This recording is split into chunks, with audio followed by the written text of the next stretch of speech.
வணக்கம். ஆகாஷ்வாணி புதுச்சேரி செய்திச் சுருக்கம் வாசிப்பவர் வீரமணி.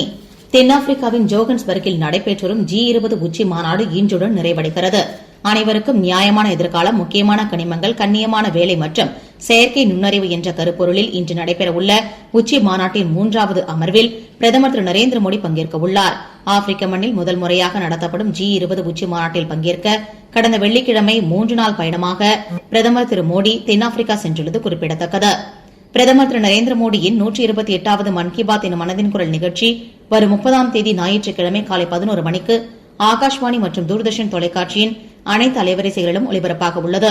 இந்நிகழ்ச்சியில் இடம்பெற வேண்டிய கருத்துக்களை பொதுமக்கள் நமோ செயலி, மைகவ் இணையதளம் மற்றும் 1800-117800 என்ற கட்டணமில்லா தொலைபேசி வாயிலாக வரும் 28ஆம் தேதி வரை தெரிவிக்கலாம் என்று அறிவிக்கப்பட்டுள்ளது.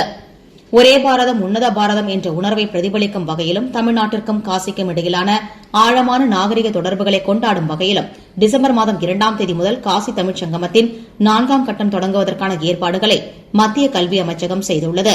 புதுச்சேரியில் இதுவரை 95.15% வாக்காளர்களுக்கு சிறப்பு தீவிர வாக்காளர் பட்டியல் திருத்தப் பணிகளின் படிவங்கள் விநியோகம் செய்யப்பட்டுள்ளதாகவும் இதில் 46.02% SIR படிவங்கள் இணையத்தில் பதிவேற்றம் செய்யப்பட்டுள்ளதாக இந்திய தேர்தல் ஆணையம் வெளியிட்டுள்ள குறிப்பில் தெரிவிக்கப்பட்டுள்ளது. தென்கிழக்கு வங்கக்கடல் பகுதியில் உருவாகியுள்ள காற்றழுத்த தாழ்வு நிலை ஆழ்ந்த காற்றழுத்த தாழ்வு பகுதியாக வலுப்பெற்றது. இது மேற்கு வடமேற்கு நோக்கி நகர்ந்து தீவிர காற்றழுத்த தாழ்வு மண்டலமாக வலுப்பெற வாய்ப்புள்ளதாகவும் வரும் 26ஆம் தேதி இது புயலாக மாறக்கூடும் என்றும் அவ்வாறு புயல் உருவாக்கும் பட்சத்தில் ஐக்கிய அரபு அமீரகம் பரிந்துரைத்த சென்யார் என்ற பெயர் இப்புயலுக்கு வைக்கப்படும் என்று இந்திய வானிலை ஆய்வு மையம் தெரிவித்துள்ளது. இத்துடன் இந்த செய்திச் சுருக்கம் நிறைவு பெறுகிறது.